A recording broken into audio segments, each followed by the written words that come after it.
Oh, I think Spain completely blocked and choked France midfield and the supply line where they could not do anything. And it was completely surprised France the way Spain controlled their midfield and the way they played. And it was like Olise could not put his influence on the game. And that is where Mbappe did not get the service, and they succeeded. And even in the second half, I thought France will come out with some plan B.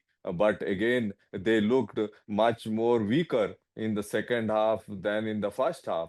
And Spain, though they don't have outright number nine, but they were very clinical in whatever the chances they got, and the penalty to begin with that really given them an advantage where they led in the first half itself. And injury to their key defender, France Saliba, that also has hit France a bit in terms of their defensive organization. But overall, Spain played their best game. Though it was not like spectacular in terms of watching them, because it was too tactical a game. But whatever the coach planned, the players executed, and France could not find any answer to the game plan by which Spain started the game and finished the game.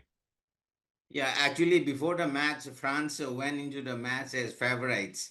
But the tactical masterclass Spain produced. So in football, it's not about having all those players doing good, the best from start to till that particular match. But it's also about tactical finesse. So in that sense, Spain was better in tactical battle.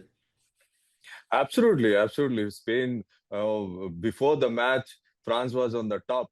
And during the match, Spain completely demolished France, whatever reputation they built as the favorite and had a lead uh, in terms of other teams, in terms of they winning the World Cup. But during the game, Spain has displayed that they have the control on the game and they could influence the game, and they completely shut all the channels from where Mbappe could get any service. And that is where I think Spain completely surprised everyone. All pundits, no pundits have given Spain a chance to play that dominant way and blocking France, and that was complete surprise. And they being a European champion, it is not for the first time they encountered the France, and that way they did had a psychological advantage in terms of managing those high level, high tempo the way the France plays. So that way, I think Spain was a deserving winner, and now they look completely hot favorite to win the World Cup. They just have to repeat the same level of performance and control in the game, whoever the opponent may be. Okay, and Saji, the second semi-final, Argentina, England. What's your prediction? Who is basically your favorite team? My favorite is definitely Argentina, no doubt, because see, the Argentina, they are fighter. They are not as organized as maybe England, maybe even Spain, maybe France, but they are able to score. They are able to get result, and they everyone likes to attack. Yeah, and they will give you the opportunity to score as well. And they are fearless, and they are not coming under pressure at, because the last three knockout games they displayed, even after going down, they are able to come back, and that is where they have that advantage. But again, you cannot rely every time that okay, you will have the opportunities to come back, because you have to really take lead and control your game and manage your game better. And that is where I expect that against England, it is not going to be easy because, again, England, if they play like what they played against Mexico, and if Bellingham and Harry Kane can get opportunities and they will convert their opportunities, then it will be very tough for Argentina because I am sure England will have opportunities. They just have to make sure that they finish those opportunities to put Argentina under pressure. But what we have seen that England also comes under pressure. And between England and Argentina, there is a rivalry since 82, and we have seen what happened in 86. It was not a bad team that lost against Argentina in Mexico in 1986, that quarterfinal. And then they have met few times in the World Cup, and we have seen it is a real contest where it is going to be a highly passionate involvement of every player. And for Messi, it will be for the first time he will encounter England. And that is where I think England will have to control their game rather than they go and planning to control Messi. If they're thinking of how to curtail Messi, then they'll be for a shock because he will just need one or two opportunities to bite you. And that is where England will have to see how they can attack and put Argentina under pressure rather than countering Argentina. Because if they have a defensive approach to block Argentina, then it's a problem for England. That's what I see. Because Argentina will play as what they are playing, and what I expect is maybe they will have some changes in the midfield to take better control of the game.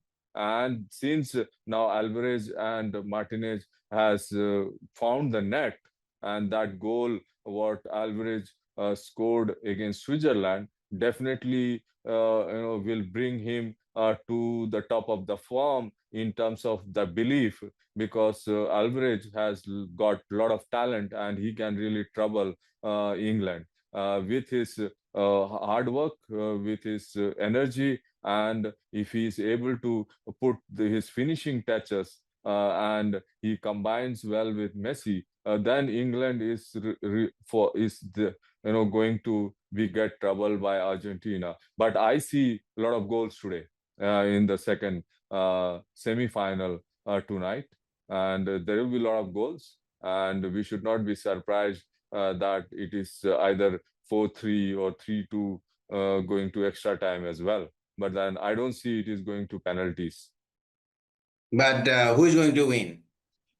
I think so Argentina has a slight edge. Why? Because England will come under pressure, and that is where they will collapse. If they will come under pressure, like what yesterday France has come under pressure, and if Argentina is able to take control of the game in first 10 minutes, then it's going to be Argentina. And that is what I see, because the one who will score early and take control of the game, that is where, because see, England is not a bad side, but the problem is they cannot take high pressure, and the pressure will be very high for them in this semi-final, because the expectations are very high. And what I see is the expectation in England, everyone is talking that okay, England is already in the final. That is where they are build up. This build up has happened because they see that Argentina has struggled in the last three games, but then they haven't seen that they have struggled, but they have won those games with comeback. And when any team has got that mentality, you have to take that team very seriously, and that is where you cannot relax for 1 minute in the 90 minutes game. And that is where I see England will be a bit fragile, thinking, okay, we are better than Argentina.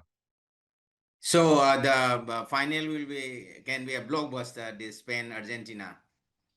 Yeah, if Argentina gets in with Spain, it will be blockbuster. Definitely, it will be something very good for the global game, I would say, because it will be entertaining and there will be some magic. We will be able to see a creative flair. We will see. Otherwise, we will witness a European Championship final of 2024 again, and Spain will have an opportunity to again defeat England in the final, and we will not be able to see that flair. But then, as nobody was expecting the result and the performance of the first semi-final, therefore, we can expect something surprising. The suspense is there because how two teams will set out. Because I am all the way thinking Argentina will set up in a very different way to put England under pressure. That is what my expectation is. So even in the final, you will be rooting for Argentina. Exactly, because I'm booked my ticket for that only to see Argentina in the final. But having that opportunity to be there to witness that final would be again honor and privilege that because the atmosphere there is really brilliant and it's like being among the fans and experience that moment will be like a treasure. Okay, okay, Saji, you have also watched six other matches. You have told me. So, what is the buzz like in US? The enthusiasm, the people, the fans. Is there any difference with in as compared to earlier editions, like say in Doha and Qatar and all these things? What is the buzz like there? Well, I think it's bigger, what I can say, because if you see, overall, this package of World Cup has taken one step forward. Then, Qatar was brilliant, no doubt. Yeah. But when you come to US, Mexico, and Canada, and predominantly US is has hosting more games, and that way there is the stadium atmosphere, the fans, and the performance on the pitch definitely is one step higher than what we witnessed in Qatar, because I was fortunate to be in Qatar and I witnessed that final, exciting final between France and Argentina, and I can feel that that level of match experience we already had in the knockout phase because the games have reached to that level. Like it was close, many games. It was not one-sided as maybe people were thinking. The fans are really coming together. A lot of the stadiums are full capacity. The stadium infrastructure is completely smart stadiums. Your viewing experience is absolutely top class, and the overall management of the World Cup, what I feel is top class, and I didn't find any weakness as such because the local people, in US, especially the youth and children. So what I could experience that they are going to get into football in a much bigger way, and everywhere, every restaurant you go, every store you go, they are kind of adopted World Cup. You will not see the entire city painted that way because that's a way they operate. But then, if you go to restaurant, if you go to store, multi sport retail, everywhere, the World Cup fever is there in US, and that way the locals have taken World Cup as their own, and there is a talk, and then because there is a country of immigrants, and there are a lot of South Americans, of Mexicans, even Asian communities. I could see in every community they are celebrating football, organizing watch parties in their home, in different locations, and coming together. And yeah, so that way, it's really, I think a great success, because for me, it was the first experience to be in US, and I wanted to experience that, how this is going to be. And it has really surprised me as well, seeing the level of involvement, enthusiasm. Even the taxi Uber drivers were following the games. We could discuss. That way, you can feel that it has touched many in US. Though football in US is not number one, number two, or number three sport, but it's really moving up very fast, and that is where I think MLS, because by taking Messi and other stars in their league, has able to create that atmosphere for football. And when the World Cup has come, it has really exploded, I can see. And therefore, I see US going to have a greater future in global football. No doubt, they are the best top four in women's football. And that way, the men's football is likely to move up the ladder. And by the next World Cup, I think they will have a better competitive side than what we have witnessed in this World Cup. Okay, so did you meet a lot of Indians among the fans, or watching the football and joining in that, you say, the football fever? Yeah, see, like it is not like what I have seen them more Indians like in Qatar, but definitely in every match, like I could see, between 30 to 100 Indians. Yeah, I'm not sure whether all of them have traveled, but there are local Indians as well, diaspora population as well. But I've could meet a few Indians who was seated by my side. I met them and interacted, and few of them did travel. And because, many of them who have seen me through social media, they also contacted me, where we can meet and all. So, but definitely the numbers are not as high as Qatar. But then, those who could, afford to travel, they have traveled, and I am sure this number I see is still encouraging, because it is not that India is there, right?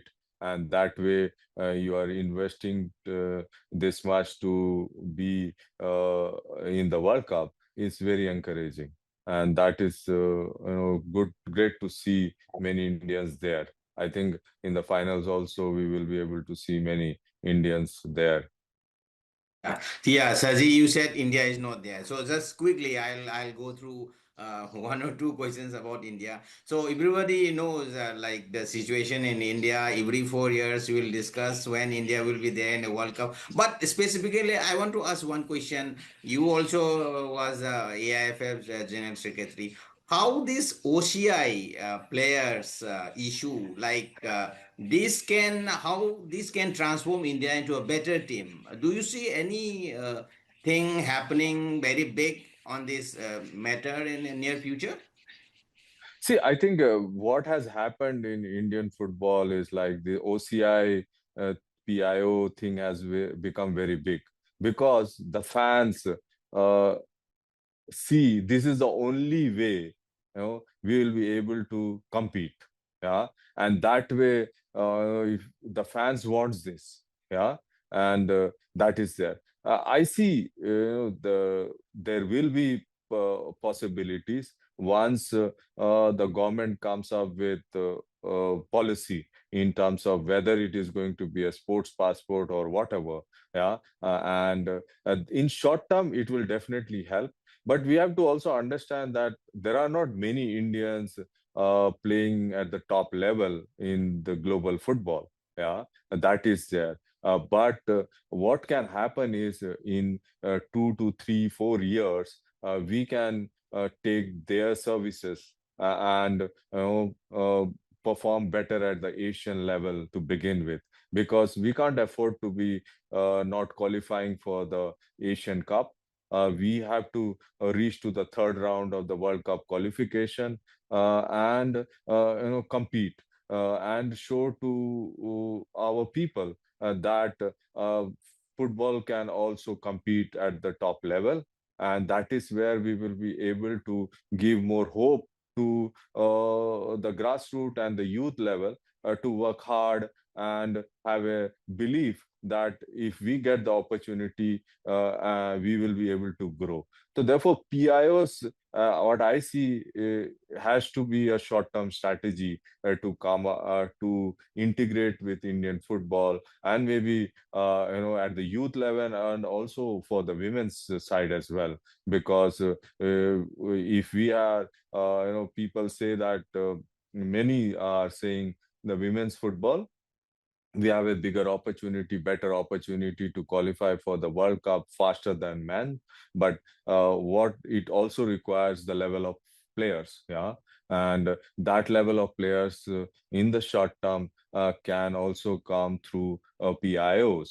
That is there because there are many women who are playing in Europe, US, Canada, that way they can come, and also in the youth team. So we see when we are talking about PIO, we have to take them from under 17 to the senior in both men and women. And that is where we will have the pipeline for next 10 years. Yeah. And because, and the next 10 years should belong to completely India that way. And that is, and this PIOs will strengthen our foundation, create that belief, and we are able to perform well at the national team games. Because see, in the national team performance is key. Yeah, if the team is starting to win, a team is able to get better FIFA ranking, the what happens is the mindset of people who are sitting on the fence changes, and more investment need to come into the game, because now investment is also not coming the way it should be, because uh, people who want to invest in sports, they don't see football as a sport which is able to showcase that level of commitment and results. Yeah, and that is where, and I think once that performance we will be able to get because of PIOs, and see again, it is not that PIOs will come as you open the door. It need to be a part of a strategy. You need to strategize is better. You need to package it better. You need to make it attractive for the PIOs to really come and integrate in the system as fast as possible, and they see value in it. Yeah, because we need to welcome them as openly as possible, and that is where the success will lie, because Yeah, it is yeah. not easy. It is not easy, because and again, the what is it, the pressure, not only on them, also on the India, and every aspect when you take them will be far higher, because the expectations will go 100% high as soon as you take them. And that way it has to be part of a whole plan, how you bring them, how you integrate them, and how you are able to get performance from them. So you Yeah, yeah. need, Yeah, not only Saji, just PIOs, yeah, just but how you manage them. Yeah. yeah, just I just want to like kind of understanding. Like if a PIO or OCI player has to play for India, you need a citizenship, right? As of now, then you have to have a waiting period, and many players may not come here. So in that sense, for an OCI or PIO to play in India, you need some changes in the government level.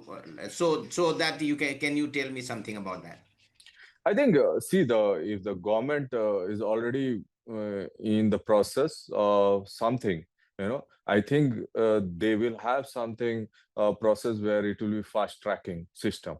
Yeah, and if they fulfill the criterias, and they will be able to get that. That is what I think. The government will be able to do, because government will be thinking not only about football but other sports as well, maybe tennis, maybe golf, maybe athletics, depends, because I don't know what is the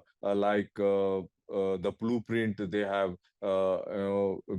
basing on, because it is not the football aspect alone. Because if the government is going to take a decision, it is going to take decision on Olympic Games.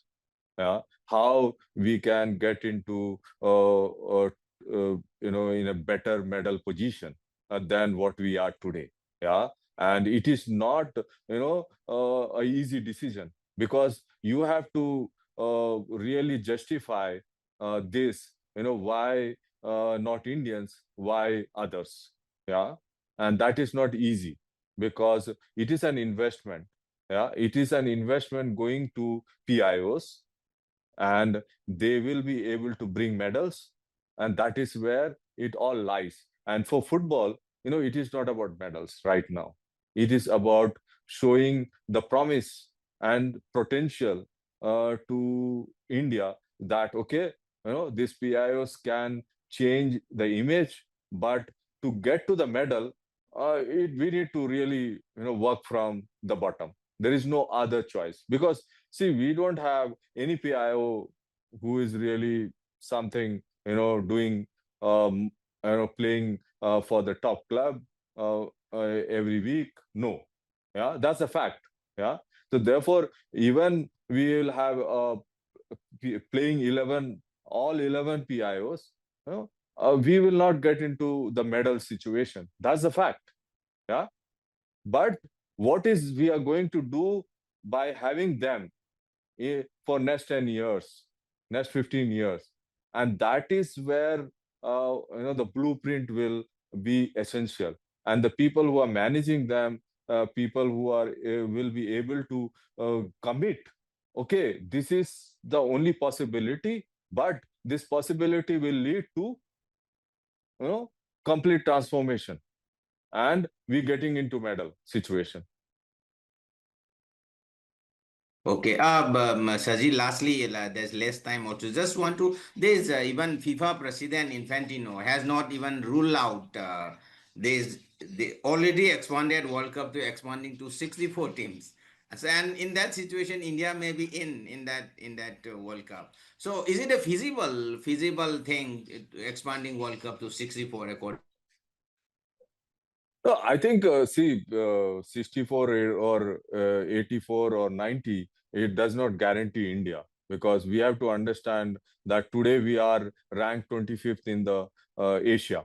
Yeah, and we are below 130 in the world. Yeah, and if 64 team means 12.5 teams from Asia will qualify. Yeah, so therefore, you have to really be 100% better than what you are today in terms of Asian ranking. From 25 to you have to be top 13 in Asia. Can we do it in next 4 years? What is the blueprint we have? It's not easy. So therefore, FIFA, even if increasing to 64, it is not thinking, India and China. Absolutely not. If this 64 team is going to be, it is because South America wants it, because they want to celebrate the centenary year of World Cup in 19, because the World Cup started in 1930, Uruguay, and that's where the three venues for 2030 World Cup, for three games they have set. So now South America think, why only three games? let's have more games. And that is where they proposed, and they are putting the pressure for 64 teams. But then it is not easy, this decision, because like 48 teams definitely is a success, but that doesn't guarantee that 64 teams will be success. Yeah. And it will be too fast to think for 64 teams, I think. And but coming back to your question, FIFA's decision is not based on, they will want China or India. But what I can say is that whether 48 teams, 64 team, China will have a bigger opportunity, bigger potential to qualify for the next World Cup, because their under 23 team, their under 21 team is currently doing very well. And that is where they will qualify, where they are far ahead than us, China, India. So, but to put that it is because of India and China is absolutely bizarre. No connection that 64 team is linked with India and China. Absolutely not. We have to really work hard to be there and fast track everything. And that is where we can really think of. Right now, no chance. 64 team also.